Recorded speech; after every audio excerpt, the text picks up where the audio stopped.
वो दुल्हन बनी थी, वो हनीमून पर गई थी, वो मुस्कुरा रही थी और 22 दिन बाद उसी की वजह से उसका पति एक खाई में लाश बनकर पड़ा मिला।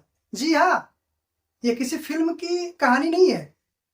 ये इंदौर के राजा रघुवंशी की सच्ची कहानी है, जिसकी मौत की पटकथा उसी ने लिखी जिससे उसने साथ निभाने की कसम खाई थी।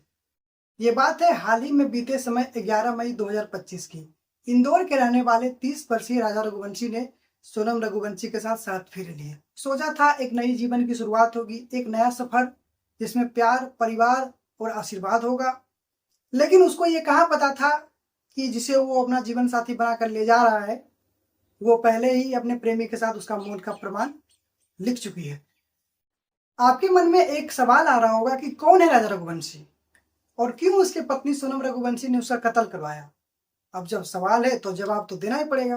30 वर्षीय राजा रघुवंशी का निवास स्थान इंदौर मध्य प्रदेश में है। वो पैसे से एक व्यापारी थे।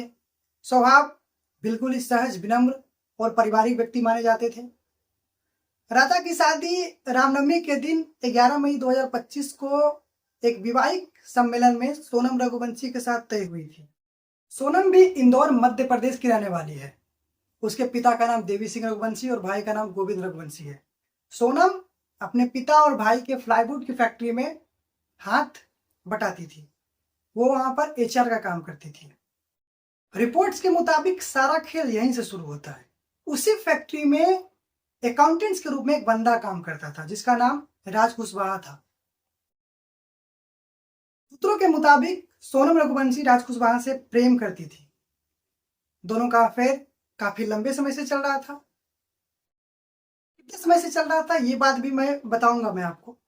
सोनम के पिता अपने समाज में ही शादी करना चाहते थे। वो एक हार्ट पेशेंट भी थे। इसी के कारण सोनम लव मैरिज नहीं कर पा रही थी। इसी के चलते सोनम राजा रघुवंशी के साथ शादी करने को हाँ तो कर दी, लेकिन उसके दिल में अभी भी राज कुशवाहा ही था। कहा जाता है इसी बात को लेकर सोनम अपने होने वाले पति से ढंग से बात नहीं करती थी। जब भी राजा रघुवंशी के द्वारा फोन किया जाता था तो बिजी हूं बोलकर बहाना बनाती थी। शादी से पहले इस बात की चिंता करते हुए राजा ने अपनी फैमिली से कहा था कि सोनम बात करने या मिलने में कोई रुचि नहीं दिखा रही है, पर किसी ने उसकी बातों को गंभीरता से नहीं लिया। यहाँ पर एक और मुख्य सवाल उठता है कि क्या सोनम के अफेयर के बारे में सोनम के घर वाले जानते थे? क्योंकि राजा की माँ का कहना है कि हम चाहते थे कि राजा और सोनम एक दूसरे से बाहर मिले, एक दूसरे को जाने, परखे, समझे, लेकिन सोनम के घर वालों को इसकी रजा नहीं थी। यहाँ तक सोनम की माँ का कहना था कि हमारे यहाँ शादी से पहले इस तरह का मेलजोल नहीं होता है। कहीं सोनम के माँ को ये डर तो नहीं था कि कहीं सोनम राजा को हकीकत ना बता दे। इसे मैं एक और पॉइंट के साथ जोड़ना चाहूंगा जिससे आपको क्लियर हो जाएगा कि आखिर माजरा है क्या। राजा ने अपनी चिंता अपने परिवार के साथ साझा की, पर किसी को पता नहीं था कि सोनम शादी से नाखुश है। शादी के बाद विदाई के लिए पंडित जी ने 31 मई का शुभ मुहूर्त बताया था, लेकिन उसके घर वाले, सोनम के घर वाले ने 3 दिन बाद ही विदाई करा दी। राजा के परिवारों का आरोप है कि सोनम का परिवार कुछ छुपा रहा था। शादी में मुहूर्त की अनदेखी और जल्दबाजी में विदाई करा देना, जिससे शक और गहरा हो गया। पुलिस की जांच में सामने आया कि सोनम का अफेयर राज कुशवाहा नामक व्यक्ति से चल रहा था, जो उसी के पिता के प्लाईवुड की फैक्ट्री में काम करता था। तो दोस्तों, आपको क्या लगता है कि सोनम के घर वाले ने जानबूझकर शादी करवाई, ये जानते हुए कि सोनम किसी और को चाहती है?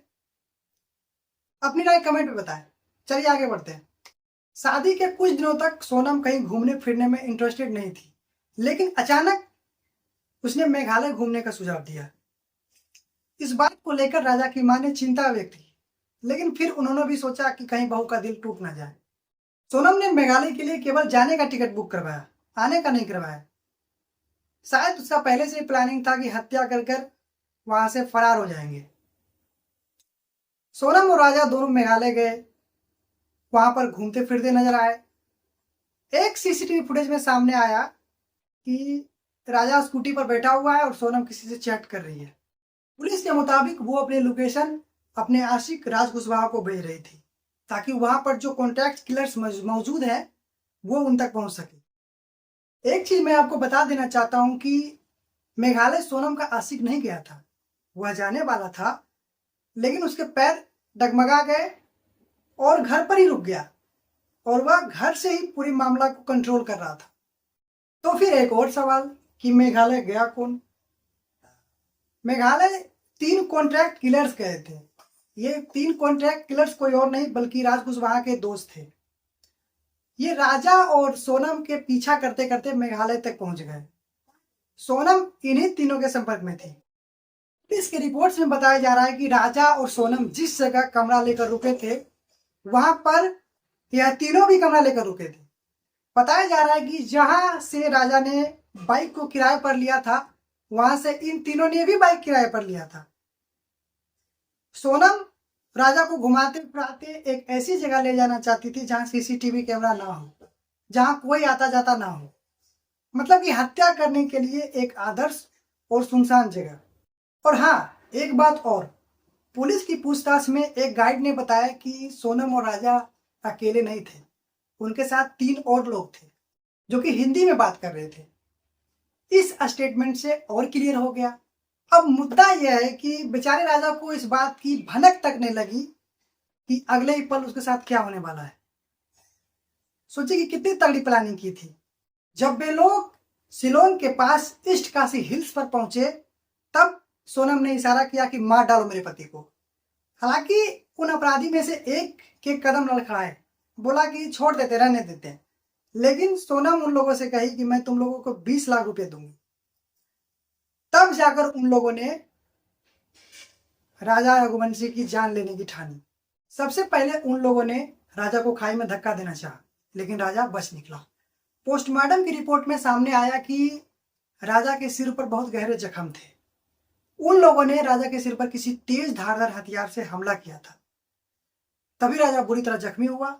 और जख्मी होने के बाद मीडिया रिपोर्ट्स की माने तो सोनम ने ही खुद राजा को खाई में धक्का दिया था।